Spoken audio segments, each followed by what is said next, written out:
Merhaba arkadaşlar, kanalıma hoş geldiniz. Şimdi sizinle Instagram ve Facebook sayfamdan anlatmamı istediğiniz bu çanta tarifini öreceğiz hep beraber.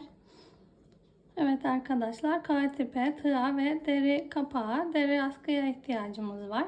Siz istediğiniz gibi kapak ya da askı kullanabilirsiniz ya da kullanmayabilirsiniz. Evet, hep beraber örmeye başlayalım.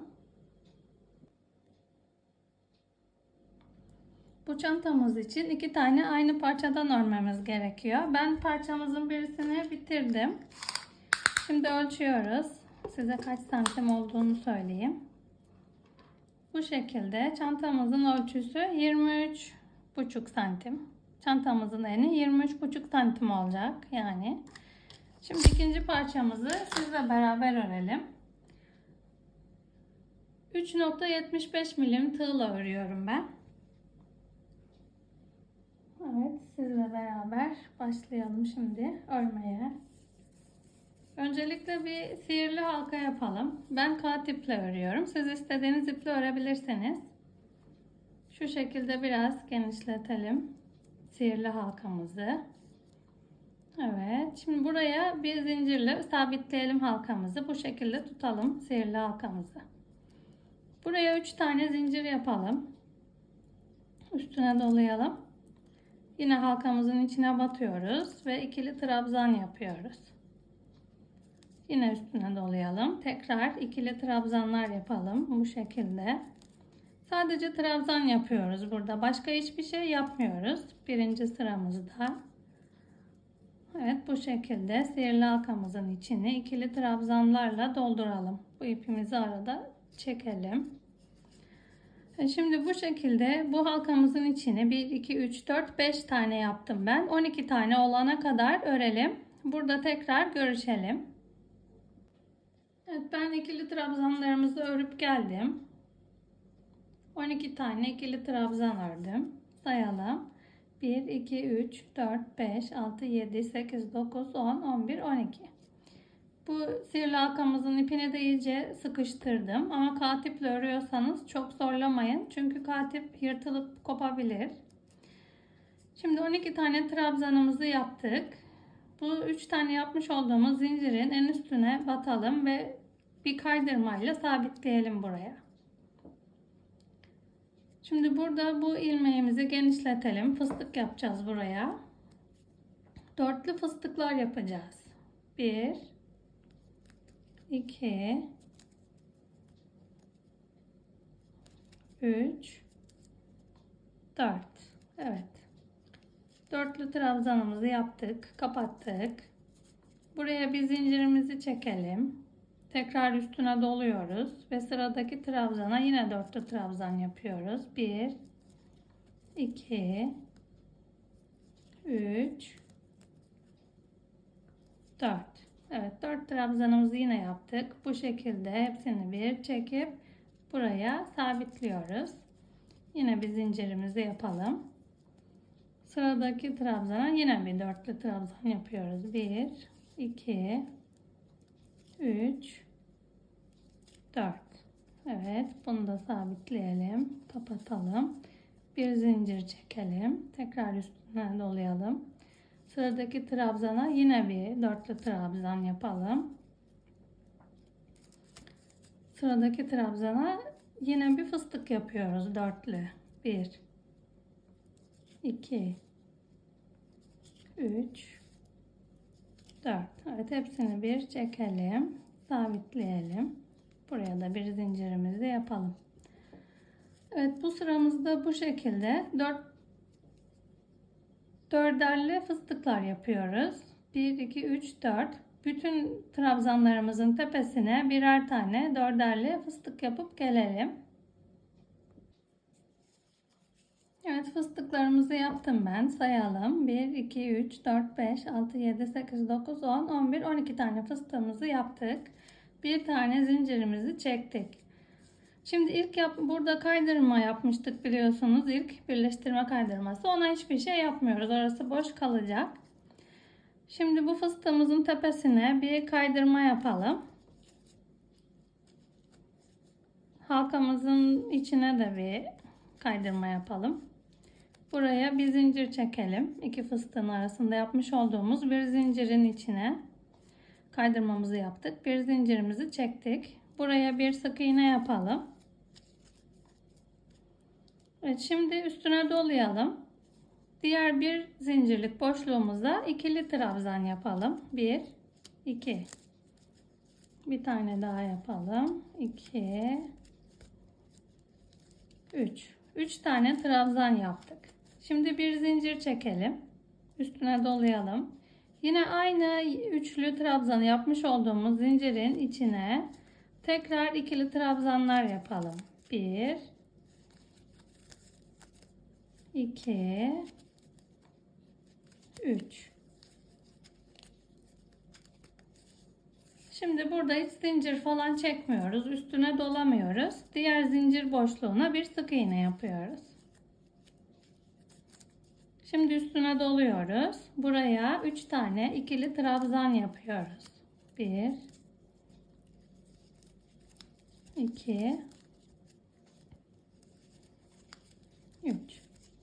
Buraya bir zincir çekelim. Tekrar aynı boşluğa 3 tane ikili trabzan yapalım. 1, 2, 3. Önümüzdeki zincir boşluğuna bir sık iğne yapalım.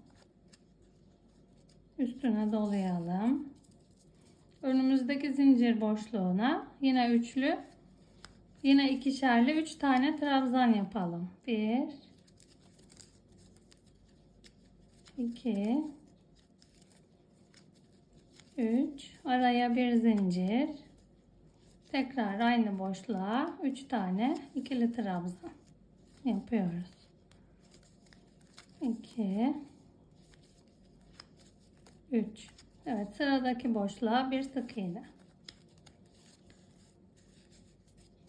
Şimdi bu sıramız bu şekilde ilerliyor. Bir boşluğa, şimdi önümüzdeki boşluğa 2 tane ikişerli trabzandan oluşan 6 tane trabzan yapıyoruz. Aralara bir zincir çekerek üçerli üçerli.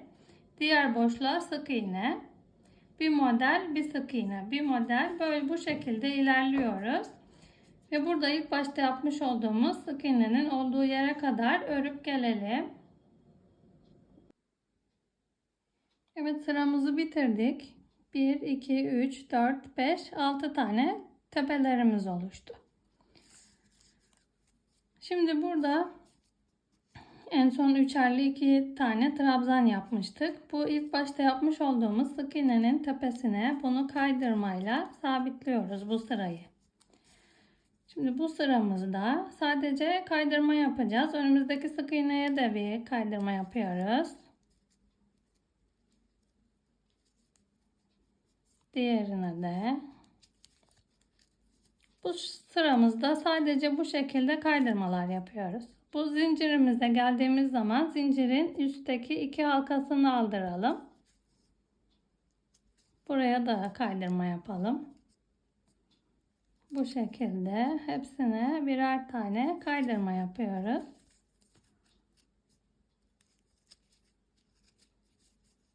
Bu aradaki sık iğneye de, trabzanlarımızın tepesine de, hepsine birer tane kaydırma yapıyoruz.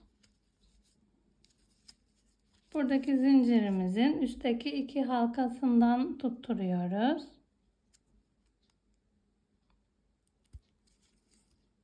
Oradan bir ilmek çıkarıp oraya bir kaydırma yapıyoruz. Evet, bu sıramız da bu şekilde ilerliyor. Bütün trabzanların tepesine birer tane kaydırma yapıyoruz. Bu şekilde. Bu sıramızda da bütün tepelerimize birer tane kaydırma yapıp sıra başımıza kadar gelelim. Evet, sıramızı bitirdik. Şimdi buraya kadar kaydırmalarımızı yaptık. Birleştirme yerimize geldik. Şimdi burada bu ilmeğimizi biraz uzatalım.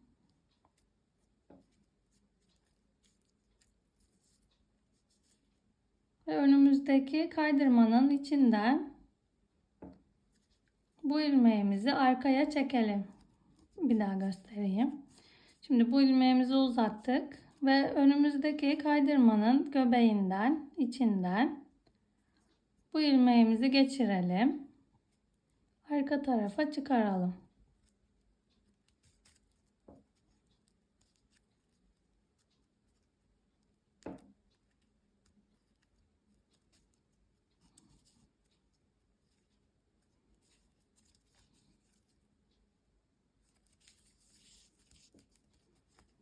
Evet, arka tarafımıza aldık ilmeğimizi. Bunu sıkılaştıralım biraz. Şimdi buraya 3 tane zincir çekelim.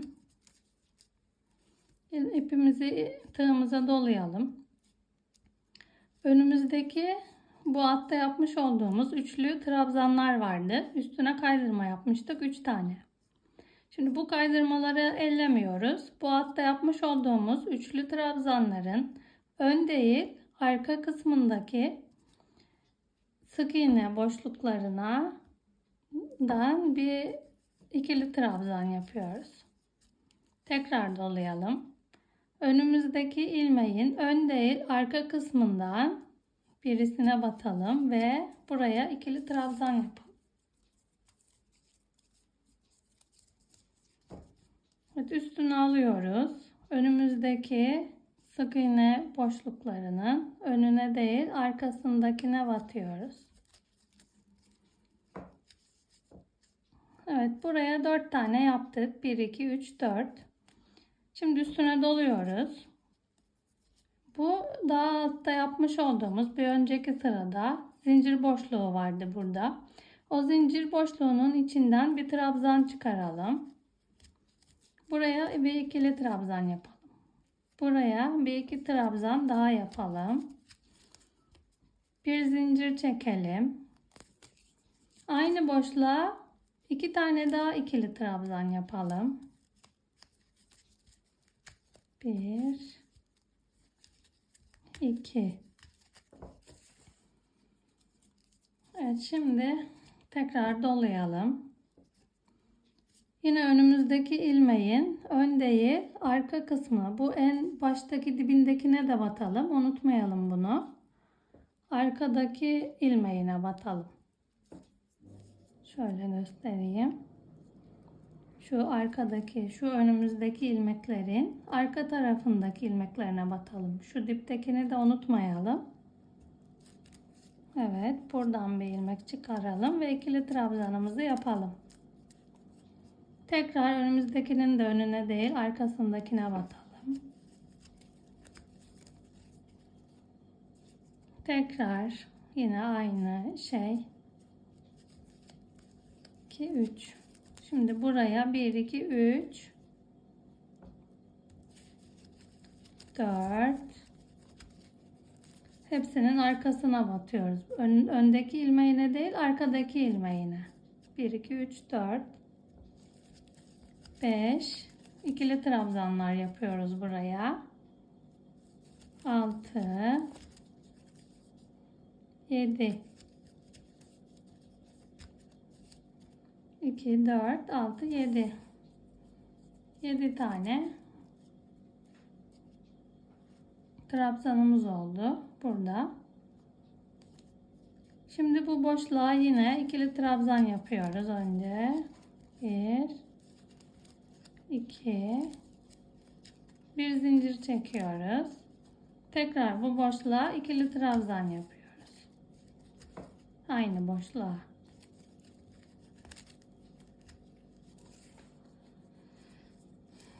Evet, şimdi yine arka tarafına doğru olan ilmeklerin arkadaki kısmına batıyoruz. Ama bu en diptekine batmayı unutmayalım. Önümüzdeki ilk ilmeğimize batmayı unutmayalım. Biraz zor batılıyor ama güzel bir model. Şimdi ikili trabzanımızı yaptık yine.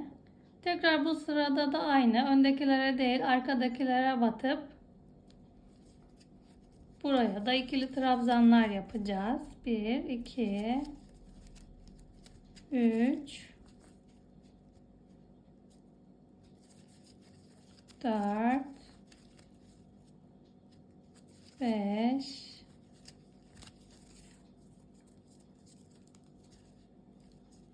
6. Hepsinin arkasına batıyoruz.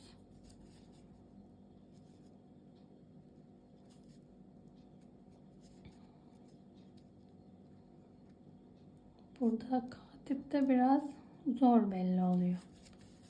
7. Evet, buraya da 1, 2, 3, 4, 5, 6, 7 tane ilmeğimizi battık. Bu şekilde görünüyor. Burada bir çizgi varmış gibi. Evet, şimdi tekrar bunun içine önce 2 tane trabzan yapacağız. 1, 2, bir zincir çekiyoruz. Tekrar 2 tane trabzan yapıyoruz. 1, 2. Evet, modelimiz bu şekilde ilerliyor. Şimdi tekrar arka kısımlarındaki ilmeklerin dışta kalan kısımlarına batarak trabzanlar yapıyoruz. İkili trabzanlar. Yine 7 tane trabzan yapıyoruz. Tekrar ikili trabzanları bu boşluğun içine yapıyoruz burada.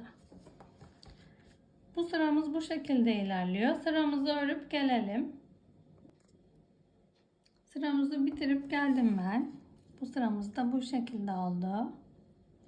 Şimdi bu bitiş yerini beraber yapalım. Yine ikili trabzanlarımızı yaptık buraya. Arada bir zincir çekmiştik. Yine ipimize doluyoruz. Tekrar bu arka ilmeklere batıyoruz. Arkadaki ilmeklere. İkili trabzan yapıyoruz. 1, 2, 3. Evet, 3 tane ikili trabzanımızı yaptık buraya da. Bakın, burada ikisine bir batmışım. Arkadaki ilmeğine batalım sadece. Evet, 3 tane ilmeğimizi yaptık. Şimdi önümüzdeki trabzanın tepesine yine bir kaydırmayla sabitleyelim. Evet, şimdi bu sırada da tekrar şu alt sırada olduğu gibi sadece kaydırma yapıyoruz. Bütün trabzanlarımızın tepesine sadece kaydırma yapıyoruz. Bu sırada da başka hiçbir işlem yok. Yine zincirlerimizin üstündeki 2 ilmeğini aldırıyoruz. Kaydırma yapıyoruz. Ve trabzanlarımızın da tepesine birer tane kaydırmalarımızı yapıyoruz.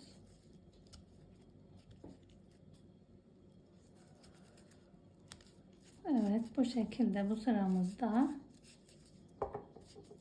Şu alt sırada olduğu gibi bu sıramızda da bütün trabzanlarımızın tepesine ve zincirimizin üst ilmeklerinin içinden geçirerek bütün trabzanlarımızın tepesine birer tane kaydırma yapıp başlangıç yerimize kadar örelim gelelim. Evet, ben sıra sonumuza geldim. Şimdi burada tekrar ilmeğimizi genişletelim. Hepsine kaydırma yaptık. Başka hiçbir işlem yapmadık.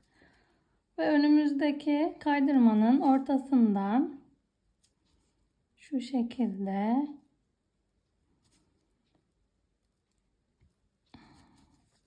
bu ilmeğimizi arka tarafa çıkaralım.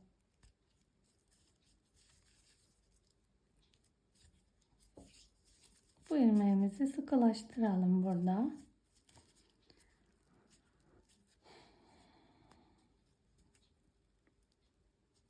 Şimdi buraya 3 tane yine zincir çekelim. Eğer sıra başını karıştırırım diyorsanız arkadaşlar, siz yer belirleyici takabilirsiniz. Ben kullanmıyorum. Belli oluyor nerede başlayıp bittiği. Şimdi 3 tane zincirimizi çektik. Üstüne doladık. Şimdi önümüzdeki trabzanların yine ön ilmeğine değil arka ilmeğine batacağız bu sırada da. Sadece ikili trabzanlar yapıyoruz. Hepsini arka ilmeğine, ön değil arkadaki ilmeğine. Hepsine ikili trabzanlar yapacağız.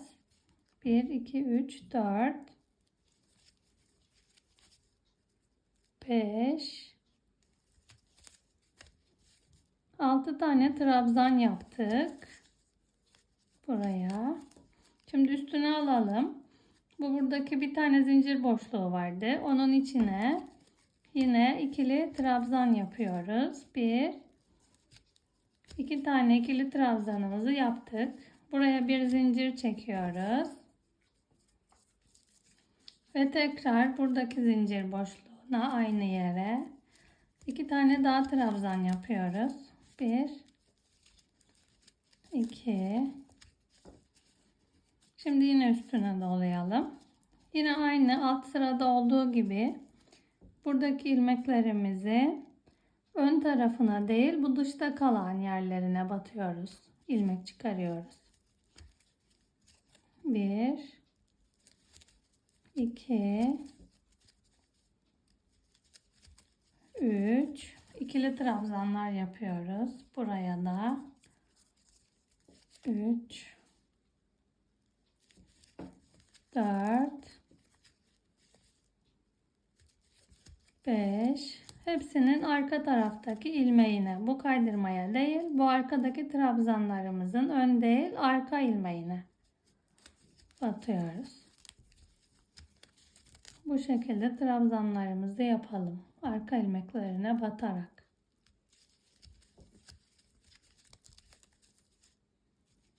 İkili trabzan yapıyoruz.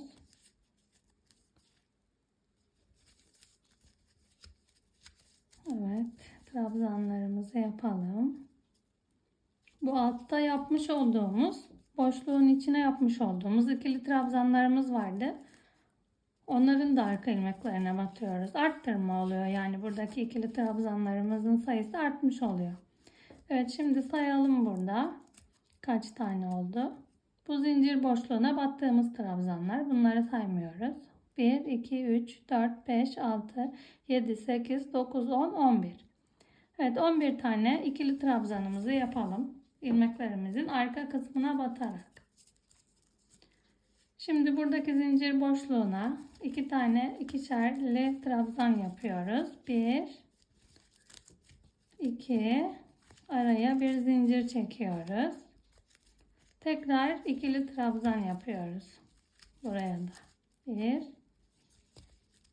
2. Evet, buranın devamında da tekrar yine bu önümüzdeki trabzanların arka tarafındaki boşluğa batıyoruz. İlk dibindekine de batıyoruz trabzanların.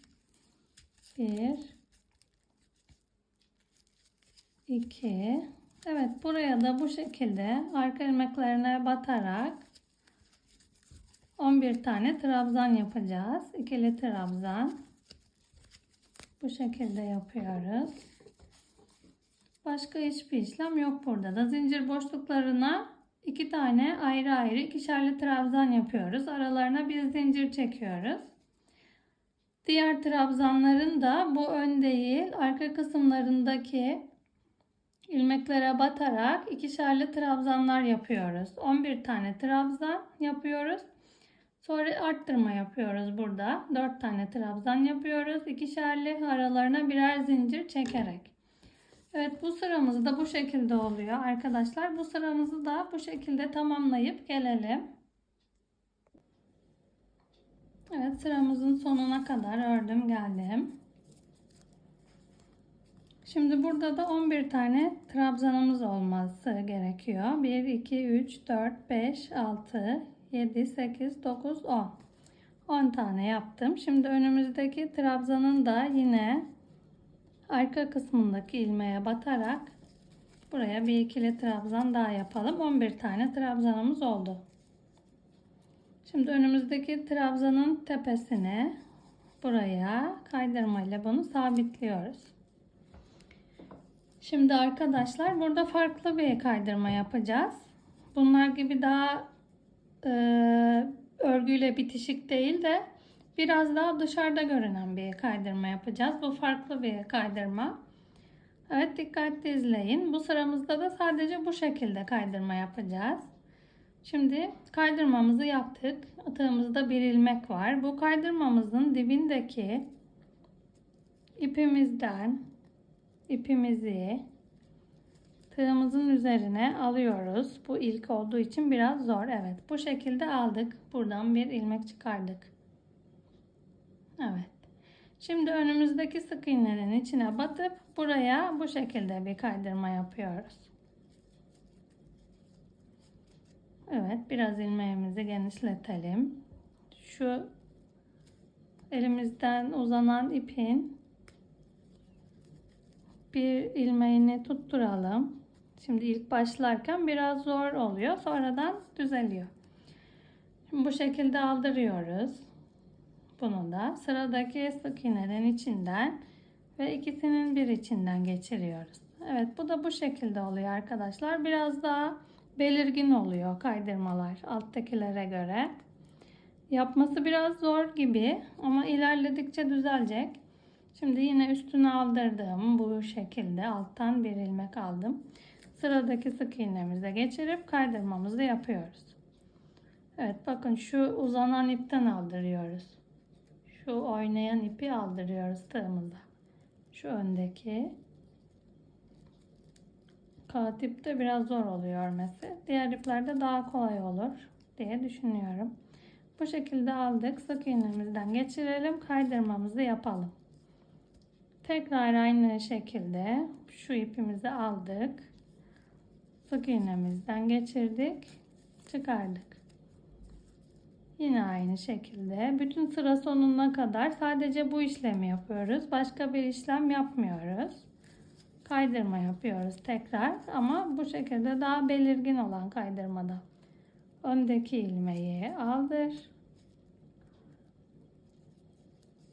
Sırada buradaki zincirimizin üstteki iki ilmeğinden aldırıyorduk kaydırmalarımızı. Bunu da bu şekilde yapıyoruz. Çıkaralım. Evet, kaydırmamızı yapalım. Tekrar yine bu oynayan ipimizi tığımızın üstüne alalım önden. Ve sıradaki sık iğnenin içinden geçirip kaydırmamızı yapalım. Evet, yine aynı şeyi yapıyoruz. Ve bu şekilde bütün sıra sonumuza kadar bu şekilde kaydırmalarımızı yapalım. Bitene kadar. Eğer siz sırayı karıştırırım diyorsanız buraya yer belirleyici takabilirsiniz. Evet, bu şekilde arkadaşlar bu sıramızda sadece kaydırma yapıyoruz. Bu şekilde örülen kaydırmalarda. Bu sıramızı da dolaşıp sıra sonunda görüşelim. Evet, sıramızı bitirip geldik arkadaşlar. Bütün hepsine yine o göstermiş olduğum kaydırmadan yaptım. Bir sırayı tamamladım. Şimdi yine sıra başımıza geldik. Bu ilmeğimizi yine alt sırada olduğu gibi bu kaydırmamızın içinden arka tarafa geçirelim. İlmeğimizi tığımıza takalım. Arka tarafa alalım.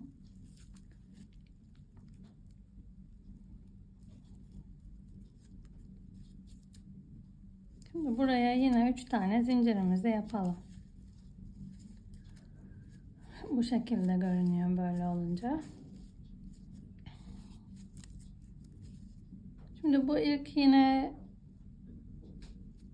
ilmeğimizi arka tarafa aldığımız ilmeklerimizin arka tarafındakine batıp buraya ikili trabzanlar yapalım. Yine aynı şekilde alt sırada olduğu gibi bu arka taraftaki ilmeklerine batalım. Trabzanlarımızın bu değil şu dışta kalan ilmeklerine batıyoruz. İkili trabzan yapıyoruz. 4 5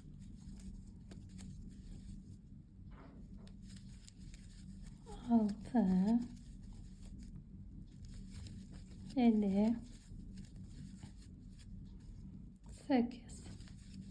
8 tane trabzanımızı yapalım. Şimdi yine buradaki zincir boşluğuna geldik. Oradaki zincir boşluğuna ikili trabzan yapıyoruz. 1 2 tane ikili trabzanımızı yaptık. Yine araya bir zincir çekiyoruz. Aynı boşluğa yine 2 tane trabzan yapalım. İkili 1 2 Şimdi tekrar tığımıza dolayıp bu arka taraftaki dışta kalan ilmeğimize batalım. Bu şekilde. Bütün trabzanlarımızın dışta kalan ilmeklerine batıyoruz. İkili trabzan yapıyoruz buralara.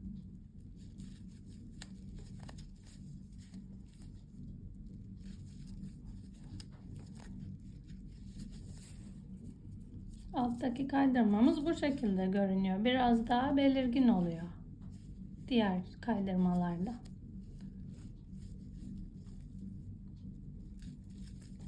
Bu şekilde trabzanlarımızı yapalım. Aynı alt sıralarda olduğu gibi.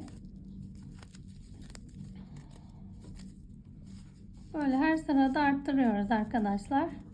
Bu şekilde. 2, 4, 6, 7, 8, 9, 10, 11, 12, 13, 14, 15. Evet, bu aralara 15 tane trabzan yapacağız bu sırada da. Burada 7 trabzan yapmıştık. Burada 11 trabzana çıktı. İki kenarından ikişer tane arttı. Burada da 15'e çıkacak trabzan sayılarımız. Yine iki kenarından ikişer tane artmış oluyor. Bu sıramızda da 15 trabzan. Yine bu zincir boşluklarına gelince aynı şey yapıyoruz. Burada yaptığımız gibi ikili trabzanlar yapıyoruz. 4 tane.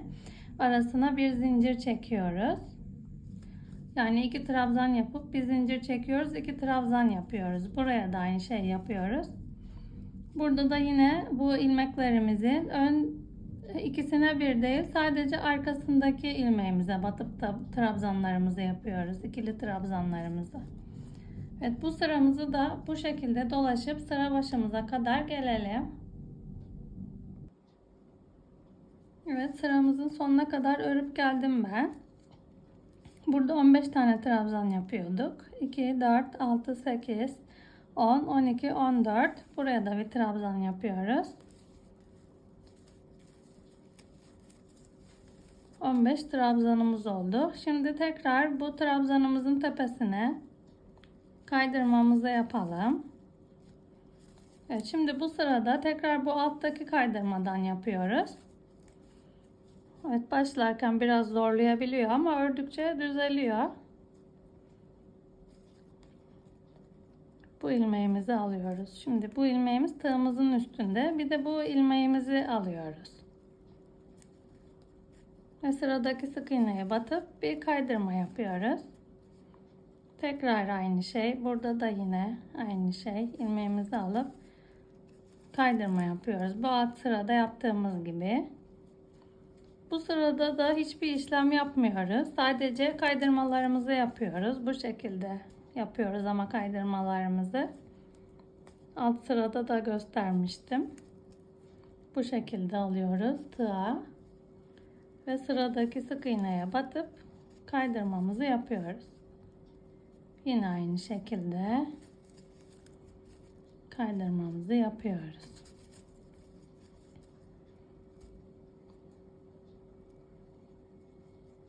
Buradan bir ilmek alıp sık iğnemize batıp kaydırmamızı yapıyoruz.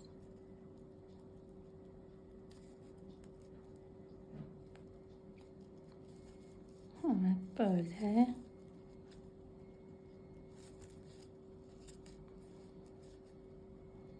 Şuradaki ilmeğimizden alıp sıradaki sık iğneye batıp kaydırmamızı yapıyoruz. Evet, bu şekilde bu zincire gelince bu zincirin içinden üstteki ilmeklerini aldırıp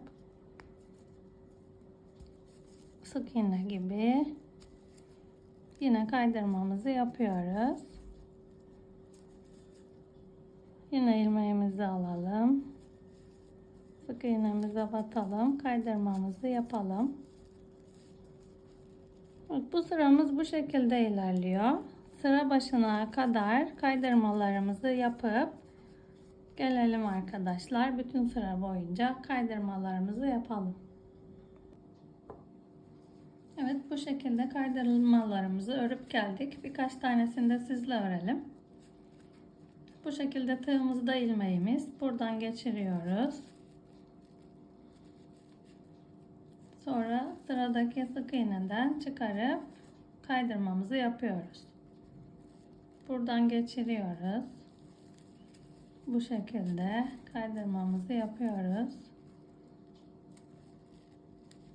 Sıra sonuna kadar örelim.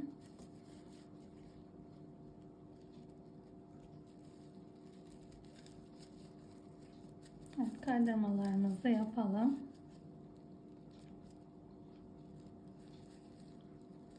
Evet, sonuncu kaydırmamızı da yapıyoruz. Şimdi tığımızdan çıkarıyoruz ilmeğimizi.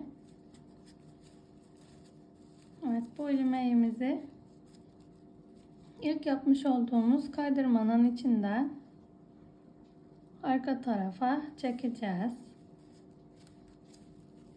Bu şekilde.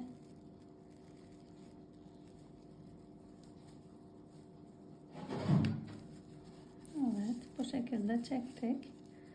Şimdi buraya 3 tane zincirimizi yapalım yine.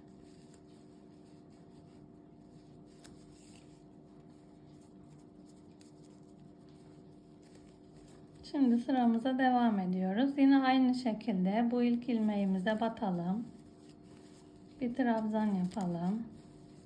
Yine bu arkadaki ilmekler, öndeki değil arkadaki ilmeklere batıyoruz. İkili trabzanlar oluşturuyoruz. Yine aynı şeyi yapıyoruz burada da. 15 tane yapmıştık alttaki trabzanlarımızı. Bu sıramızda 19'a çıkaracağız. Bu şekilde yapıyoruz.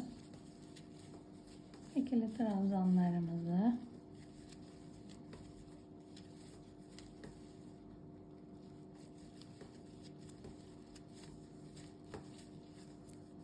Örelim.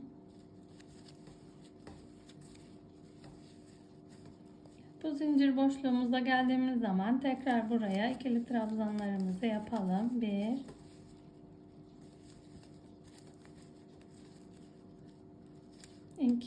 2 tane ikili trabzanımızı yaptık. Buraya bir zincir çekiyoruz yine. Tekrar aynı boşluğa 2 trabzan daha yapıyoruz. İkili trabzan. 1 2 Yine bu dibindekine batmayı unutmayalım. Dıştaki dibindekine batıyoruz. İkili trabzanlarımızı yapıyoruz. Evet, bu sıramız sonuncu sıramız. Şimdi bu sıramızı da aynı bu şekilde trabzanlarımızı yapalım. Buraya yine zincir boşluğuna ikişerli trabzanlarımızı yapalım. Ortaya bir zincir çekerek. Bu sıramızı da bu şekilde dolaşıp gelelim. Bu sıramız sonuncu sıramız. Bundan sonra size bu iki parçayı birleştirmek için bir şerit öreceğiz. Bütün bir şerit öreceğiz. Onu anlatacağım size. Ondan sonra da nasıl birbirine dikildiğini anlatacağım. Evet, bu sırayı tamamlayalım, bitirelim. Sonra şeritimizin nasıl yapıldığını anlatacağım. Evet, sıramızı bitirdim arkadaşlar. Bu sıramızda da 19'ar tane trabzan yapmıştık. Şimdi burada 18 tane var. 19'uncuyu beraber yapalım. Yine arka ilmeğine battık. Önümüzdeki trabzanın. Evet, bu şekilde bitti modelimiz. Şimdi ipimizi keselim.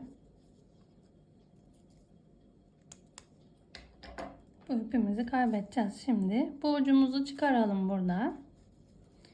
Ve önümüzdeki trabzanın üstünden şu şekilde tığımızı batıralım. Ve buradaki ipimizi buradan geçirelim. Trabzanımızdan geçirelim. Modelimizi çevirelim.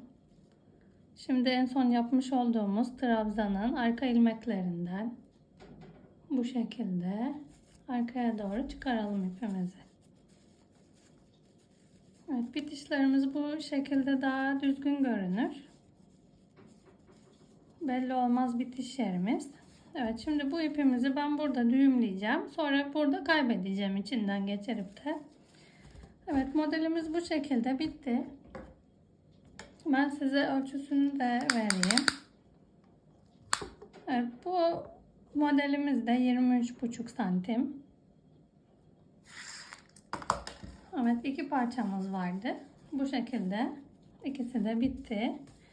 Bu iki parçaya ihtiyacımız var ve bu iki parçayı birbirine birleştirmek için şimdi buraya bir şerit öreceğiz. Bu şekilde etrafını kaplayan, bu ağız boşluğu açık kalacak ama bir kenarı açık kalacak.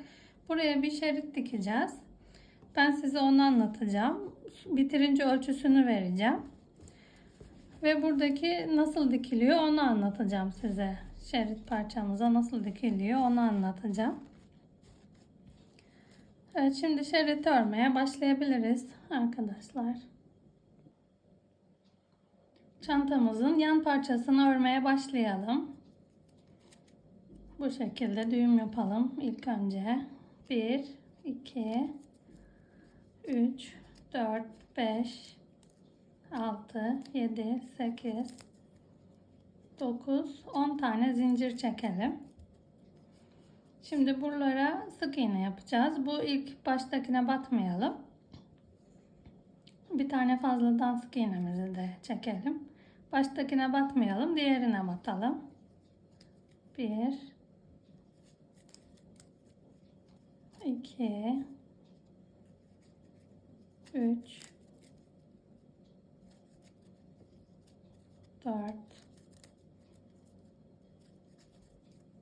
5, 6, 7, 8, 9, 10. 10 tane sık iğnemizi yaptık. Bu şekilde düzeltelim. Şimdi bir zincir çekip geriye dönelim. Bir zincir çekiyoruz. Döndürüyoruz örgümüzü. Bu ilk baştakine batalım. Yalnız arkadaşlar burada şu şekilde batacağız. Normal sık iğne değil de bu sık iğnelerin ön ilmeğine değil arka ilmeğine batacağız. Buradaki ilmeğine batacağız, arkadaki. Her sıramız bu şekilde olacak. Döndüğümüzde de yine arka ilmeklere batacağız. 2, 3,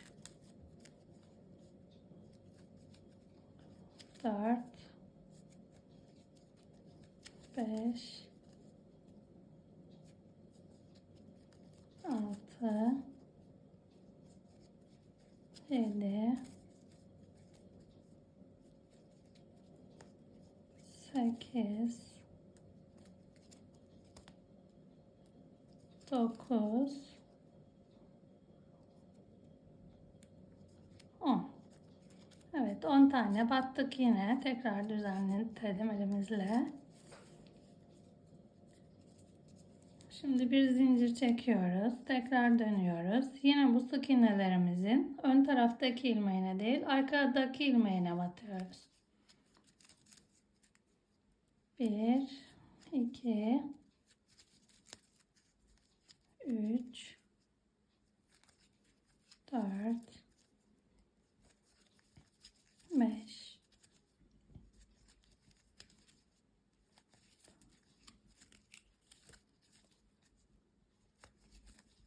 8, 9, 10. Yine 10 tane sık iğnemizi yaptık. Bir çektiğimiz zincire batmıyoruz. 10 tane olması lazım hepsinin. Şimdi bu şekilde oluyor. Çantamızın yan şeridi. Yine bir zincir çekiyoruz. Dönüyoruz.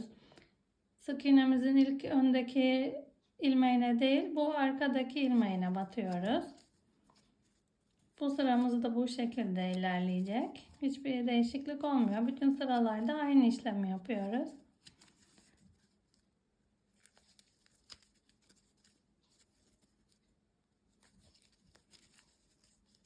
Şimdi çantamızın yan boşluğunu kaplayana kadar bu şekilde öreceğiz. Ağız boşluğu gelen yere kadar öreceğiz bu şeritimizi. Evet, bu şekilde yine 10 tane sık iğnemiz oldu. 1, 2, 3, 4, 5, 6, 7, 8, 9, 10. Evet, bu şekilde örüyoruz çantamızın yan şeritini. Evet, bu şekilde sadece tekrar bir zincir çekip geriye dönüp sık iğnemizin bu ilmeğine değil arka ilmeğine batıp bütün sıralarda bu. Bir zincir çek, ilmeğimizin arka ilmeğine bat, sık iğnelerimizin arka ilmeğine batıp tekrar dönüyoruz. Bu şekilde bu çantamızın yanını kaplayana kadar bu askı boyu çantamızın yan şeridi öreceğiz. Ağız boşluğu kalana kadar. Örelim. Bitince ben size ölçüsünü vereceğim. Yalnız bu ipimizi kesmiyoruz. Çünkü çantamıza diktikten sonra eksik ya da fazla gelebilir. Fazla gelirse bozabiliriz. Eksik gelirse örebiliriz. Onun için bu ipimizi üstünde bırakıyoruz. Bir hayli uzun bir şey örelim şimdi arkadaşlar. Size ölçüsünü ördükten sonra vereceğim. Şeritimizi ördük, bitirdik. Bu şekilde ben diğer parçasına diktim şeritimizin yan tarafını. Bu şekilde ağız boşluğunu dikmedim. Şeritimizin uzunluğu 60 santim oldu. Siz de yaptığınız çantanın ölçüsüne göre ne kadar uzunsa yapabilirsiniz. Buraya kadar ördüm şeritimizi. Burada ipimi kesmedim. Çünkü kısa gelirse daha da örmek için ya da uzun gelirse bozmak için. Benimki bir sıra fazla gelmişti. Bozdum ben de burayı. 60 santim oldu bu şekilde şeritimin uzunluğu. Şimdi çantanın parçalarını birbirine nasıl diktim, şeriti çantamıza nasıl diktim onu anlatayım. Bu şekilde ipimizi kesmemiştik zaten. Buradan ipimizi aldım. Ve burada yapmış olduğumuz 4 tane ikili trabzan vardı. Arasına bir zincir çektiğimiz. Onun zincire değil de bir altındaki trabzanların üstüne aldıralım. Buradan da önümüze gelen ilk sık iğne boşluğuna batalım. Bu şekilde sabitleyelim buraya ipimizi. Sonra alttaki trabzanımızın yine üstteki iki ilmeklerini aldıralım. Karşıdaki bu tekli ilmekten çıkaralım. Sık iğnemizin ilmeğinden çıkaralım. Bu şekilde dikelim. Ben bu şekilde diktim. Siz isterseniz kendi bildiğiniz gibi farklı bir şekilde dikebilirsiniz. Bu iki ilmeğimizi aldık. Karşıdan bir tanesine tutturduk. İsterseniz bu işlemi tığla da yapabilirsiniz. Buradan tığınızı geçirip bu ilmeği aldırabilirsiniz. Tekrar tığınıza sonra buradan aldırıp ilmeği bu şekilde döndüre döndüre dikebilirsiniz. Tığla da tutturabilirsiniz. İğne ile olması şart değil. Bu iki ilmeğimizi aldık. Karşıdaki sık iğnemizin ilmeklerine battık. Evet, bu şekilde trabzanımızın ilmeklerini aldık. Ve çantamızdan şeritinden bir sık iğnemizi tutturduk. Böyle dikiyoruz. Yani dediğim gibi siz iğne ile dikmek istemezseniz bu işlemi tığla da yapabilirsiniz. Bu ilmeklerimizi aldık. Karşıdaki sık iğnemize tutturduk.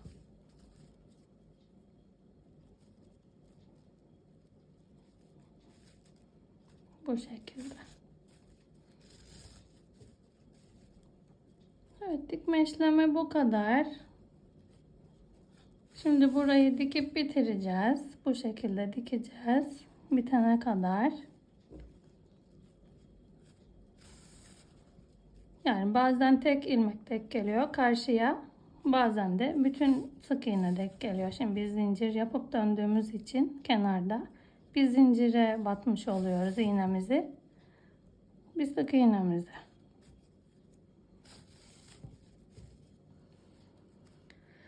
Evet, şimdi bu şekilde dikip bütün kenarlarımızı birleştirelim. Buralarda da hiçbir işlem yapmıyoruz. Aynı ilmek karşıya denk gelen yerden dikiyoruz. Bu şekilde bütün çantamızın kenarını böyle dike dike birbirine buraya kadar, yine ağız boşluğu yere gelene kadar, yine burada da Bu dörtlü yapmış olduğumuz trabzanların ortasındaki zincir boşluğu vardı. Ona batmayacağız yine. Son sık iğnemizi bu bir alttaki trabzanımıza tutturacağız bu şekilde. Ve dikme işlemi bitmiş olacak buraya geldiğimiz zaman. Evet, ben ağzına yapacağım şeyi de göstereceğim. Yani çıt çıt mı dikeceğim yoksa kapak mı dikeceğim? Onu da size anlatacağım arkadaşlar. Evet, buraya kadar çantamızın kenarına dikip gelelim. Arkadaşlar, çantamızın yapımı bitti. Ben size şu şekilde ölçüsünü vereyim. Çantamızın eni 23 santim oldu. Çantamızın boyu 20 santim oldu. Evet, bu şekilde diktik kenarlarına yan şeritimizi. Ben buraya deri çıt çıtlı bir kapak diktim. Bu küçük kapaklardan bu şekilde diktim. Siz de isterseniz böyle bu şekilde dikebilirsiniz. Ya da içine çıt çıt dikebilirsiniz. Ya da fermuar dikebilirsiniz. O size kalmış. Askı olarak da ben bu şekilde bir deri askı kullandım. Taktım buraya. Ben astarını dikmedim bu çantamızın içine. Bu şekilde bir kese diktim. Bu keseyi kullanmak daha kullanışlı oluyor arkadaşlar. Bu şekilde yapmak çantaların astarlarını. Çünkü çıkarıp yıkayabiliyorsunuz. Bu şekilde kese şeklinde olduğu zaman astar. Diktiğiniz zaman yıkama şansınız yok. Kağıt ipi. Yani nemli bir bezle silinebilir. Şöyle tersini de göstereyim. Şöyle yan körüğümüzü de göstereyim. Bu şekilde diktik. Evet, çantamızın yapımı bu şekildeydi arkadaşlar.